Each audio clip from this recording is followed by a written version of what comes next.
I never thought that after a lifetime of sacrifice, I would be treated as if I were nothing. The scene still burns within me. I saw my clothes, which I had guarded so dearly, being thrown into the fire by my own daughter-in-law. Emily, with that cold look in her eyes, said to me loudly, so that even the neighbors could hear, "You don't need anything nice. You're past your prime." As the flames devoured piece by piece what little dignity I still had, I felt as if my entire history was being burned along with it. Everything that remained of my youth, of the memories I had sewn by hand, was turning to ash before my eyes. In that moment, I didn't cry because of the fabrics or the colors that faded. I cried because I realized that, to her, I was nothing more than a burden, a nuisance in the house I helped to support. The worst part wasn't losing the clothes. It was hearing the cruelty on the lips of the one who married my son, the one who once promised to care for me when I was older. The humiliation was public, intentional, as if she wanted to reduce me to dust along with the dresses. But what Emily didn't know was that behind that silent, seemingly defeated woman lay more than teary eyes and wrinkled hands. What she never imagined was that I still harbored something capable of turning the tide, a hidden detail that would be like a counterflame, not to destroy me, but to illuminate the truth and restore the dignity she tried to steal from me. Before I tell you what really happened, I need you to pause and subscribe to the channel. I also want you to comment. Have you ever felt unappreciated within your own family? Because it's precisely this feeling of abandonment and injustice that unites us here. I know I'm not alone in this pain. Emily has always been skilled at making me feel small. Ever since she joined our family, she looked at me like I was a piece of furniture out of place. If I wore a colorful scarf, she'd say it was ridiculous for my age. If I tried to set the table my way, she'd scoff. Small barbs that, day after day, cut me to the core. But nothing compared to that afternoon when she decided to burn my clothes, as if purifying the house of my presence. At that moment, I thought all was lost. The risk wasn't just losing my belongings, but also losing my honor, the memory of who I was, and the respect I still deserved. I knew that if I accepted that kind of humiliation in silence, it would be the same as signing my permanent invisibility. It would mean accepting that, in their eyes, I was nothing more than a worthless burden. And it was there, at rock bottom, when pain mixed with rage, that something inside me awakened. It wasn't just a desire for revenge, but a need to show that no one has the right to erase a lifetime of sacrifice. Because every stitch I sewed in silence, every night I stayed up all night to give my son a better future, was recorded in me, even if they tried to destroy the evidence. I didn't yet know how, but hidden within those ashes was the seed of change. A secret kept for years, forgotten even by myself, but which would soon surface and turn history upside down. My name is Mildred, I'm 72 years old, and behind that weather-beaten face lies a story of long nights, calloused hands, and difficult decisions that have shaped every detail of the life I lead today. I worked as a seamstress for decades, transforming simple fabrics into dresses that carried dreams. Every thread I sewed had a purpose, to give my son David a better life than I had. I never complained about being tired, nor about the times I fell asleep at the sewing machine, my head heavy with sleep. I knew those stolen hours of rest were, in fact, the path to opening doors for him. After I retired, my routine became quieter. Caring for my grandchildren was the part that kept me going, as if their love were the last stitch holding my heart together. I would wake up early, make coffee, carefully set the table, and wait to hear small footsteps running through the house. It was in these moments that I still felt my presence was valuable, that my role hadn't ended. But over time, I realized that, for Emily, my presence wasn't affection or support. To her, I was just another shadow taking up space within a home she considered her own. My life was built around family. I always believed that, in the end, that was what would remain. Love, respect, and gratitude. But that belief began to shatter when I realized that the memories of my sacrifices meant nothing to those who now enjoyed the fruits of them. How many times did I stand in the cold so David could have a new coat? How many times did I neglect to buy something for myself so he could bring a snack to school? I sacrificed myself in small daily decisions, always believing I was sowing gratitude. The biggest shock was realizing that, In my daughter-in-law's eyes, there was no room for that memory. She never wanted to know about my journey, the behind-the-scenes of everything I'd built. To Emily, I wasn't the woman who fought for her family's dignity. I was just the elderly woman who took up an extra chair in the dining room. This realization was like an invisible blade slowly cutting through me. Still, I clung to the hope that perhaps at some point, her heart might change. But every gesture revealed otherwise. When I spent hours preparing a dish that brought back memories of my childhood, she criticized. When I got my grandchildren ready for school with the care of someone who'd done it their whole life, she rolled her eyes. And when I tried to dress a little more cheerfully, wearing a floral blouse or an old dress I'd treasured, she said it was ridiculous, that a woman my age didn't need to worry about that. These words carried more than contempt. They carried the intention of erasing the person I was, of transforming my existence into something dull. And the worst part is that, at many moments, I almost believed it. I almost accepted that aging meant becoming invisible, that my time was up. But within me there always pulsed a silent force, the same one that sustained me through years of struggle. It was as if an inner voice reminded me, in every moment of humiliation, that the hidden truth was still within me, waiting for the right time to emerge. I can't deny that there were days when the weight of loneliness crushed me. I would sit by the window, looking out, waiting to see David return from work, hoping he would see the silent plea for recognition in my eyes. But in the rush of everyday life, he rarely noticed. For him, I was there, as I always had been, steady and present. But what he didn't see was that every silence I held stored up pain, memories of sacrifices never remembered. And it's at this point that the story begins to take a different turn. Because life, however hard it may be, always holds its revelations. And what Emily believed to be weakness in me, what she judged as a woman defeated by time, actually hid a transformation that was about to happen.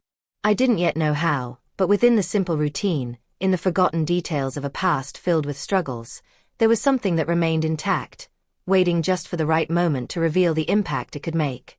And it was in this scenario of silent pain and hidden resistance that the days began to unfold, carrying in each seemingly small gesture the seeds of a turnaround that no one expected. Living with Emily felt like a minefield. My every gesture, no matter how simple, was met with a look of contempt or a sharp word that cut deep.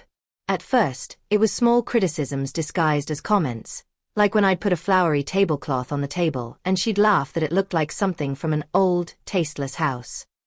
I pretended not to care, but inside, I felt the impact of those words as if they were blows to my very identity. I'd always believed that life is made of details, that the small touches of affection are what make a home come alive. To her, however, everything I came up with was outdated, worthless, worthy of being erased. Over time, the hostility stopped being subtle and became overt. I remember one morning getting ready for Massachusetts. I chose a blue dress I had sewn myself many years ago. It wasn't new, but it held precious memories. The party I'd danced at with my late husband, his smile when he first saw me in that fabric. When I appeared in the living room, Emily looked me up and down and blurted out, "Don't you still understand that old people don't need to dress up? It's ridiculous to try to look like something that no longer exists." The cruelty was in her eyes, not just in her words. It was as if she wanted to erase every trace of my history, as if time had turned me into a burden with no right to vanity. I remained silent, but my heart pounded as if it wanted to scream. And in that moment, I realized it wasn't just about a dress. It was about my identity being crushed. It was about the attempt to rob me of the last shred of dignity I still had. This kind of humiliation didn't stop there. When I prepared something special for dinner, she would say my food was too heavy, and that her grandchildren needed to learn to eat like modern people. When I tried to tell a story from the past, she would interrupt, saying no one wanted to hear old stuff. Each sentence was an attempt to push me into an invisible corner, to silence me as if my experiences held no weight. And the more I remained silent, the more space she took, as if my every silence were an invitation for more contempt. Things reached a boiling point the day I found my clothes scattered across the yard. Emily had taken a few items from my closet, dresses, scarves, skirts I'd sewn myself, and thrown them all into a pile. The smell of gasoline filled the air before I even realized what was happening. She struck a match, and within seconds, the fire engulfed everything. The crackle of the flames seemed to echo within me, as if burning not just fabric, but years of memories and sacrifices. As I stared paralyzed, she said in the coldest voice I'd ever heard, "This is useless. You don't need anything pretty. It's a waste of space." Her tone left no doubt. This wasn't just a closet clean-out, it was a sentence. I wasn't even worthy of keeping the pieces that represented my journey. The fire lit the yard, and for a moment it seemed to illuminate my entire life as well. I saw in the flames every night I stayed up finishing a client's dress, every silent tear of exhaustion I hid from my son so he could study without worry. I saw myself as a young woman, believing that one day I would be remembered with gratitude. And now, all of that was reduced to ashes before the eyes of those who never wanted to see my worth. In that moment, I felt a mixture of humiliation and revolt. My body trembled, not just from pain, but from helplessness. The injustice had reached an almost unbearable level. Emily didn't just want to hurt me, she wanted to annul me. To turn my presence into something disposable, like the fabrics that now turned to smoke in the night air. But there was something inside me she couldn't burn. Something invisible, hidden not in closets, but in my memory and my heart. As I stared into the flames, a decision began to form silently. Not an impulsive decision, but a slow transformation, like a revelation that comes at the most unexpected moment. I knew that this episode wouldn't be the end, even if Emily thought she had one. Because the hidden truth, the one I myself had almost forgotten, was about to reveal itself in a way no one could have imagined. And so, amidst the fire that consumed pieces of my story, I understood that sometimes it's in the height of pain that the seed of change is born. And that seed was already there, ready to germinate, even though no one could see it. The silence that night after the fire felt heavier than any words I could have spoken. I sat on the edge of my bed, staring at my trembling hands, still saturated with the smell of smoke. It was as if with each breath I took, a piece of my history returned in the form of ashes, scattering through the air and reminding me that everything I had held so dearly was no more. I didn't cry at the time. I remained still, as if my body had forgotten how to react. Only hours later, when the whole house was asleep, did I let the tears flow silently, dripping into the pillow that muffled my sobs. This wasn't just the loss of clothes. It was the loss of symbols, of memories I'd sewn with every thread, night after night, during years when my youth was fading away inside a makeshift workshop. I found myself going back in time, as if my mind had opened a treasure chest of memories without asking permission. I saw myself younger, sitting at the sewing machine, the sound of the needles echoing into the early hours of the morning while my eyes burned with sleep.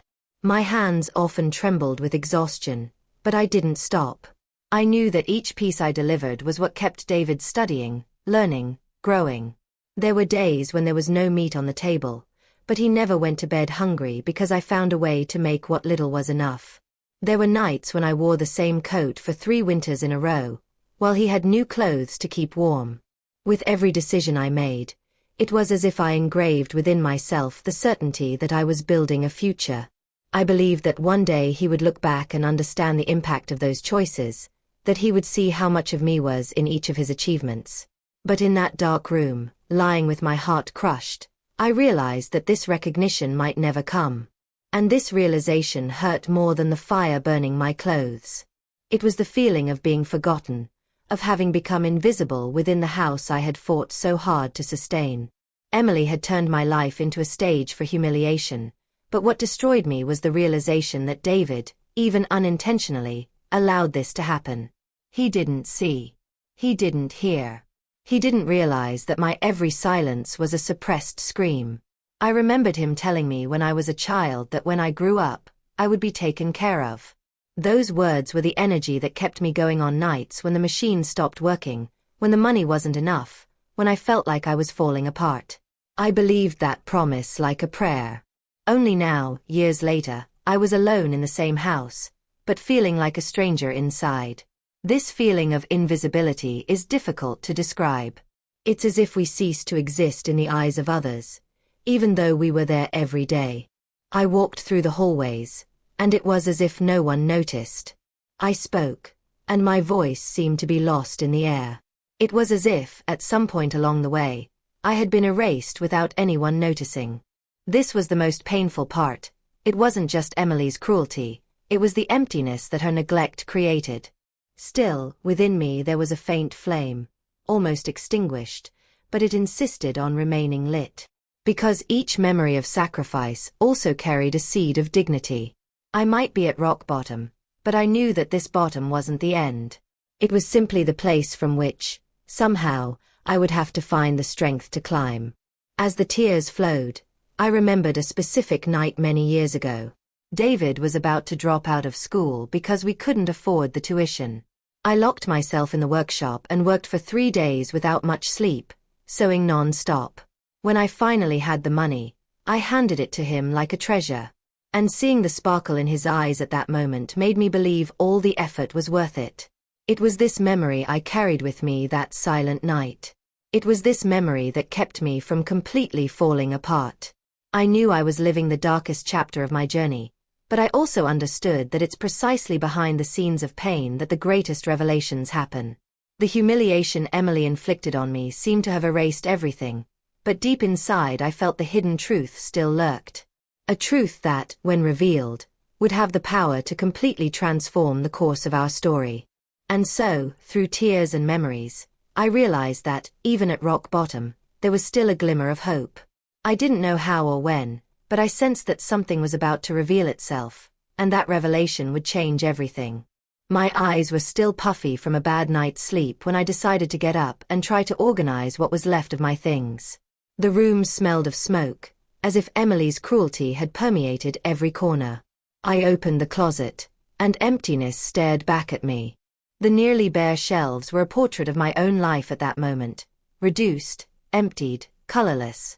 But in the midst of that desolate space, I noticed a bundle of fabric forgotten at the back, folded awkwardly, as if it had slipped from her grasp by accident. It was an old dress, one of the first I sewed for myself, back in the years when money barely covered basic necessities, but I insisted on preserving a little joy in the colors I chose.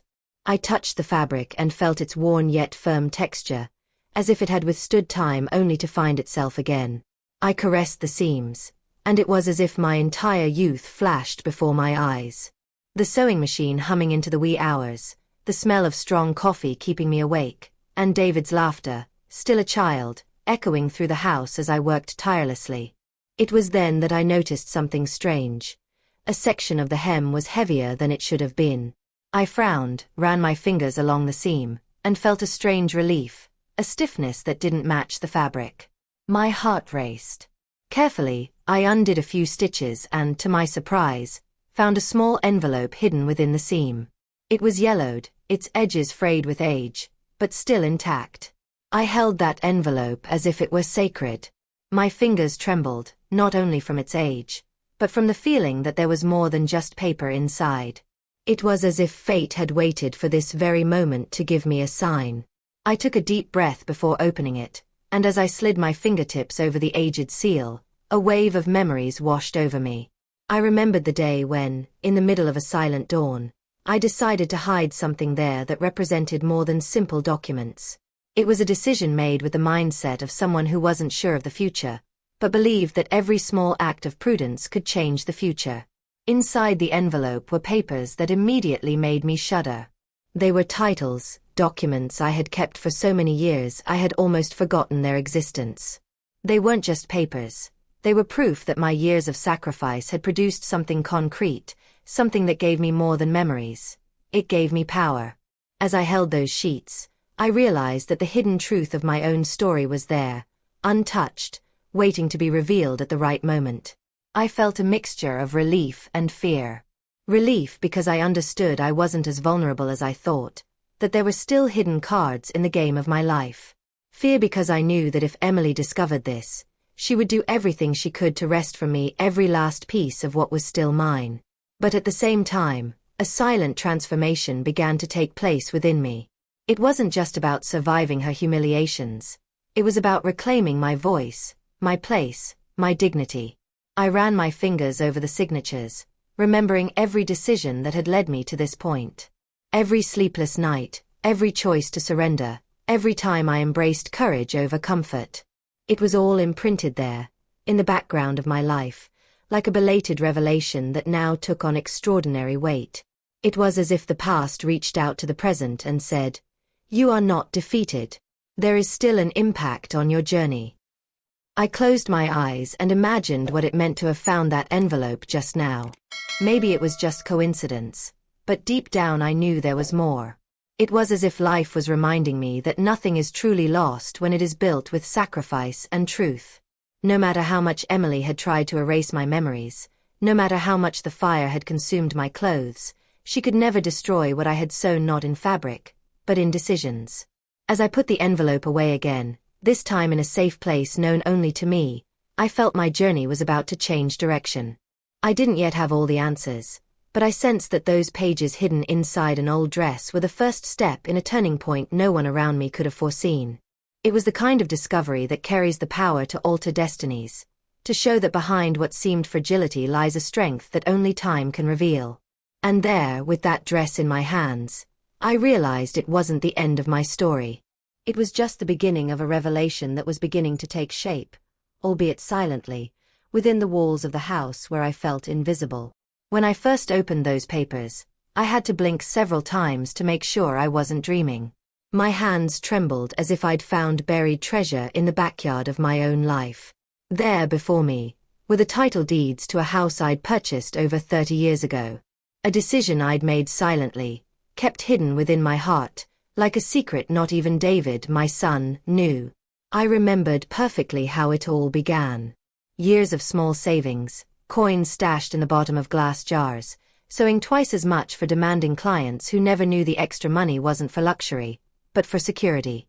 While everyone thought I lived only for the present, I silently planned a future that could serve as a shield. Buying that house was the biggest decision I've ever made alone, a victory I cherished like someone protecting a piece of their soul. And now, after everything I'd experienced, life returned this secret to me like a breath of divine justice. Emily could have burned my clothes, she could have tried to erase my memories, but she could never touch what was officially recorded, sealed in documents that had withstood the test of time. It was in that moment that I realized the depth of the hidden truth I'd always carried. No matter how much they try to erase us, there are achievements that no one can steal. I looked at those pages again and felt an inner transformation taking place. It was as if a veil had been torn away. Until that moment, I had seen myself as a victim, trapped in a cycle of humiliation, invisible within my own home. But holding those titles, I understood that my journey still had an impact, that my story was not defined by Emily's contempt, but by the decisions I had made throughout my life. I was not just a forgotten old woman. I was the owner of something that could change the course of events. It was inevitable to think about the symbolism of that moment. While Emily tried to reduce me to ashes, fate placed in my hands concrete proof that I still had value, strength, and power. It was as if the law of return had finally manifested itself, showing that what is built with sacrifice and dignity is never truly lost. Fire could consume fabric, but it could not erase records recorded in ink and paper. The strangest thing is that, for so many years, I myself had forgotten about that achievement. It was kept hidden inside an old dress, hidden from everyone's eyes, including my own. And it was precisely at rock bottom, when I believed nothing could be recovered, that this secret was revealed. Life has this strange way of revealing what's behind the scenes, of bringing unexpected revelations when least expected. I held the envelope to my chest and felt a pride I hadn't felt in a long time. Not a vain pride, but the feeling that, despite all the scars, my choices had been worth it. I remembered the sleepless nights, the needle-injured fingers, the tired eyes that insisted on continuing. Every little effort was materialized there, in the form of ownership, in the form of security, in the form of freedom. But along with the joy also came the weight of responsibility. I knew this secret needed to be handled carefully. Emily couldn't suspect anything, because if she knew of the existence of those documents, she would do everything to turn that trump card against me. It was a game of mentality, of cold, strategic decisions. For the first time in a long time, she wasn't the one in control. I had a hidden card, and that completely changed the dynamic between us. As I refolded the papers and put them away safely, I realized my journey was entering a new chapter. It was no longer just about enduring humiliation in silence, but about recognizing the hidden power that had always been within me. The revelation wasn't just about a property. It was about who I truly was, about the silent strength I'd always carried that was now beginning to reveal itself. And in that moment, I understood that life still held much more than it seemed. The revelations weren't over, and the impact of what I discovered would be just the beginning of something much greater. Holding those documents in my hands was like someone had lit a flame within me. I no longer saw myself as just the silent woman who accepted every humiliation without reacting. For the first time in a long time, I felt I had something concrete that could change everything. It was more than paperwork. It was a living reminder that I still had a voice, that my past decisions could impact my present in ways Emily could never have imagined. And this realization brought with it an inevitable transformation. In the days that followed, I observed the house with different eyes. The same space where I had once walked cowering now seemed different. It wasn't that Emily had changed her behavior. On the contrary, she continued with her acidic comments, her mocking laughter, her sharp words that tried to shrink me even further. But deep down, something had already changed inside me. I no longer listened to her as I had before. Her words were no longer knives piercing my flesh, but distant echoes that I knew would soon no longer have power over me. It was with this new mindset that I made a decision. I needed to go to the registry office. I needed to bring that secret out of the shadows and into the light of truth. It was as if the backstage of my life was finally ready to be revealed. The morning I left home, I wore a simple outfit, but I carefully styled my hair and put on the sturdiest shoes I had. The mirror reflected someone I barely recognized, a version of myself that seemed to have breathed again. The path to the registry office was like an inner journey. Each step reminded me of the sacrifices that brought me there. I remembered the sleepless nights sewing for clients who barely knew my name, the mornings I braved cold and hunger to keep the house afloat, and the times I kept quiet so that peace could reign within my four walls. Now all of this was transformed into strength. It was as if each scar had a purpose, to prepare me for this turning point. When I handed the documents to the notary, my heart raced. It was as if I were revealing to the world a secret that had been hidden for too long. The young man looked at the papers, checked the records, and confirmed what I already knew. The property was in my name, legitimate, untouchable. He handed me the updated records, and I felt the weight of history shift. It was no longer just a memory tucked away in a yellowed envelope. It was a fact, recognized and validated. As I left, I clutched the papers tightly to my chest. I felt the wind on my face, and it was as if it took away some of the pain that had been with me. I was no longer just an invisible elderly woman in my own home. I was the owner of a possession that could transform my life. And, more than that, I was my own person again. This transformation wasn't accompanied by shouts or theatrical gestures. It was silent, but profound. I began to walk differently, to look different, to speak with a different firmness. Emily might not realize it right away, but I knew, the power had shifted. She didn't yet know what I had in my drawers, but she would soon discover that the woman she was trying to erase still had much to say. And it was at that point that I understood the true magnitude of that discovery. It wasn't just about money or property. It was about dignity, about rebuilding the narrative of my own journey. It was about showing that, no matter how much one tries to erase a lifetime of sacrifice, there will always be something that resists and reveals itself at the right moment. I walked home with a new calm, as if my every step echoed the certainty that history was changing. Emily still looked at me with disdain when I walked in the door, but I no longer felt the same impact. Inside me, the revelation was complete. I would no longer be treated as a burden. And that decision was irreversible. And so, as I put the papers away in a safe place, I realized that the transformation wasn't just in what I owned, but in how I now saw myself. Because when a woman rediscovers her own strength, nothing can stop her. The following days passed in silence, but it was a different silence, charged with a force Emily couldn't yet decipher. I walked around the house with a different posture, as if carrying within me a revelation that changes everything. Her gaze was still one of contempt, but now every time she met my gaze, she seemed to be searching for some crack, some sign of weakness. Only this time, she found none. A transformation was taking place within me, and no matter how hard she tried, she couldn't erase me. Her downfall began subtly, as always happens when the hidden truth comes to light. It all started when I needed to take care of some matters at the notary's office and asked David to go with me. He was never interested in the house's paperwork or documents, always leaving those matters to Emily, who loved to control every detail, as if she owned everything. But when the updated records were placed on the table and the clerk, quite naturally, confirmed that the property was in my name, the mask began to crack. Emily went pale, as if she'd been hit by an invisible blow.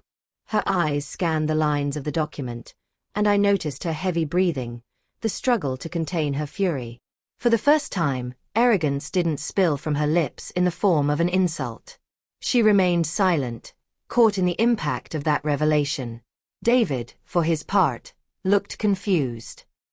He glanced back and forth between me and her, unable to understand how his wife, so self-assured, was now speechless. In that moment, I didn't need to say anything. The silence spoke for me. It was as if all the years of humiliation I had swallowed in silence now returned in the form of poetic justice. Emily, who had always treated me like a burden, was now forced to face the fact that the roof over her head existed because one day I decided, with effort and sacrifice, to build that future. From that moment on, her demeanor began to change. It wasn't immediate, because arrogant people rarely admit they're wrong outright. But the cracks were there, growing wider with each passing day. The harsh comments diminished, the mocking laughter became rarer. There was still hostility in her gaze, but now mixed with something new, fear. The fear of losing what she believed was hers, the fear of discovering that the basis of her power was nothing more than an illusion. I observed everything in silence, without needing to raise my voice. It was life showing that the law of return arrives, sooner or later, to put each piece in place. Justice, sometimes, isn't manifested in courtrooms or grandiose speeches. Sometimes, it reveals itself in everyday life, in simple gestures, in documents that emerge from the past to show who truly shaped history. The most curious thing was realizing how, after that episode, even my grandchildren began to look at me differently. Not that they understood the weight of a property deed, but there was something in the air, a shift in energy that even the children sensed. Emily no longer treated me with the same disdain in front of them, perhaps because she knew the narrative had now changed. And when power shifts, even the behind-the-scenes aspects of our lives change. But deep down, I knew this was just the first crack. Emily hadn't given up yet. The kind of person who builds their life on control and arrogance doesn't easily surrender the throne they believe they hold.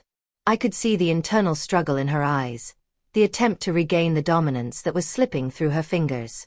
And it was precisely this silent tension that became the new battlefield within that house. Every dinner, every morning, every encounter in the hallway carried this invisible weight. She could no longer call me useless, because now she knew the material basis of her security depended on me. And even though she didn't speak, I felt in her restrained gestures the pent-up anger, the resentment of someone who had their own lie exposed. And so, without needing to raise my voice or seek explicit revenge, I saw Emily's downfall begin to unfold before my eyes. Not as an explosion, but as a slow crumbling, stone by stone, until her arrogance had nowhere left to stand. The atmosphere inside the house was no longer the same. Since the day the truth came out at the registry office, Emily's gaze had lost that arrogant confidence that haunted me with every gesture. She still tried to hide it, but tension built in the silences, the long pauses between words, the meals where she avoided looking me directly in the eye. I sensed she was preparing something, not because she had the strength, but because her mindset refused to be relegated to the background. And this preparation culminated on a rainy night, when the electricity seemed to reflect what was happening within the walls of that house. David had left early to take care of business, the grandchildren were asleep, and it was just the two of us, face to face, as if life had set the perfect stage for the confrontation I already knew was coming. Emily entered the room with hesitant steps, a far cry from her usual assertiveness. She sat across from me and took a deep breath. For the first time, I sensed in her not just contempt, but fear. It was as if the revelations that came with those documents had stripped away her armor. She looked at me and began to speak, but her words lacked the weight they once had. I know I was wrong, she said, her voice low, almost a whisper. I shouldn't have spoken to you like that. I was nervous, overwhelmed. I didn't think about the impact of my actions. There was a time when I would have cowered at any justification, silently accepting it so as not to create further conflict. But not that night. I had undergone a transformation. The scars she left me were not marks of weakness, they were signs of resilience. And in that moment, I understood that life was offering me the opportunity to definitively put an end to that power dynamic. Emily tried to continue, mixing regret with flimsy apologies. I didn't mean for things to come to this. Maybe I got carried away. I'm not a bad person, Mildred. It was then that I raised my hand, interrupting her. I didn't need to raise my voice. The silence that had fallen between us was already heavy enough to hold her attention. I stared at her firmly, my eyes no longer filled with tears, but with conviction. And I spoke clearly, each word measuring the intensity of what I wanted to convey. Emily, I don't need expensive clothes. I never have. My hands have always been able to transform a little into a lot, and simplicity has never embarrassed me. But there's something you need, and you need to learn urgently: respect. The impact of those words was palpable. She shrank back in her chair, as if each syllable were an impossible weight to bear. I wasn't just speaking with my voice, I was speaking with all the years I'd remained silent, with every tear hidden in my pillow, with every memory of sleepless nights sewing to support my family. It was as if the entire past, with its backdrop of sacrifice, had been condensed into a single sentence. Emily tried to retort, but her voice cracked. I just wanted. No, Emily, I interrupted again. You wanted to erase my story, and that's different. But life has a way of bringing the right revelations at the right time. And now, you know you can't treat me like I'm invisible. The silence that followed was charged with meaning. It wasn't just Emily's downfall that I witnessed. It was the birth of a new version of myself. Not the woman who silently accepted everything, but the one who had finally regained control of her own narrative. She lowered her eyes, unable to bear the confrontation. I knew that from then on, nothing would be the same. I had set a limit, and that limit carried the weight of an entire journey. And even if she didn't admit it out loud, I could tell by the hesitant gestures of her hands, her shallow breathing, and the way she avoided mine, that the battle was already decided. And it was like that, on that tension-filled night, that I understood the true power of the right word. Because sometimes you don't need to shout to win, you just need to rise up with the strength of your own story, with the dignity that was never lost, just hidden, waiting for the moment to be revealed. After that night when I finally spoke up to Emily, the atmosphere in the house was never the same. I didn't need to shout, I didn't need to make exaggerated gestures. All I had to do was put into words the truth I'd kept silent for so many years. The impact was immediate, and from that moment on, I realized I had earned something that can't be bought or asked for: respect.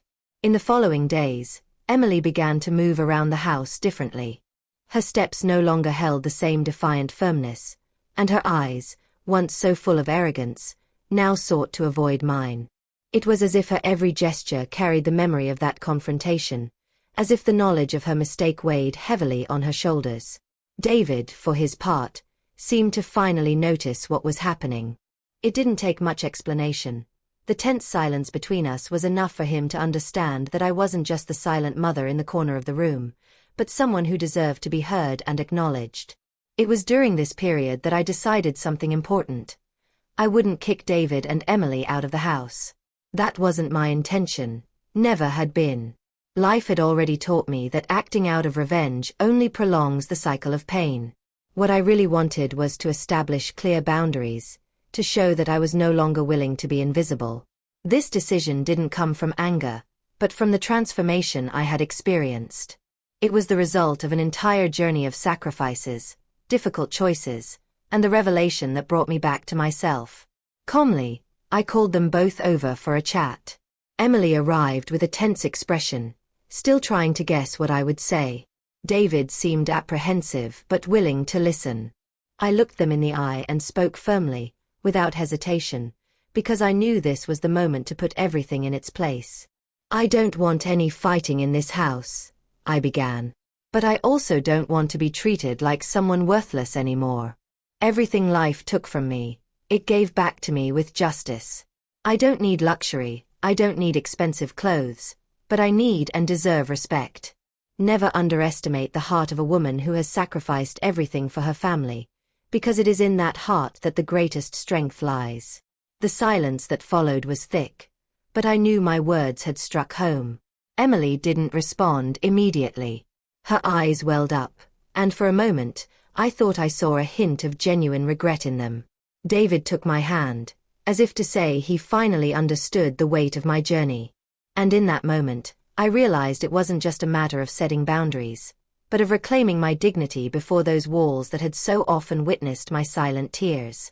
The following days were a kind of silent reconciliation. There were no grandiose declarations or formal apologies. There were, yes, small changes, a dish washed without my asking, a chair pulled out for me at the table, a less harsh look from Emily. I wasn't deluding myself. I knew that changing mindsets takes time, but I no longer needed her approval to validate my existence. I had found proof of my worth within myself, and no one could take that away. It was during this period that I understood the true meaning of the law of return. It's not just about waiting for life to cover up every injustice, but about trusting that, at the right time, the hidden truth will come to light. And when that happens, there's no need for revenge, because the revelation itself reveals who we truly are. I spent years waiting for recognition, and when it finally arrived, I realized that the greatest recognition was already within me. The journey I've taken has taught me something I wish everyone could hear. There's no age limit for reclaiming your voice. No matter how many try to erase our history, it will always find a way to survive. The impact of our choices is never lost. It just waits for the right moment to reveal itself. And so, looking at Emily and David in that silent room, I understood that my life had not been in vain. Every sleepless night, every swallowed tear, every stitch sewn with tired hands had built a legacy that not even fire could destroy. I didn't need to banish them to assert who I was. I just had to stand firm on the boundary I had finally drawn. And if you've made it this far with me, you already know this wasn't just a story about burning clothes or a domestic dispute. It was about choices, about dignity, about the silent strength we so often carry without anyone noticing. I hope that, in some way, this story has touched your journey too, because each of us carries invisible battles that deserve to be remembered. If this video resonated with you, subscribe to the channel. Here, each story is meant to bring value, reflection, and the feeling that no one is alone on this journey. And to let me know you were with me until the end, leave the phrase, "This message was for me," in the comments. It will be beautiful to see how many of us recognize ourselves in each other. Oh, and if this conversation brought you company, please leave a like. It's not just a button. It's a simple way to show me that these stories are worth continuing to share. And, before you go, there's a video here that complements this topic. Click and follow me there.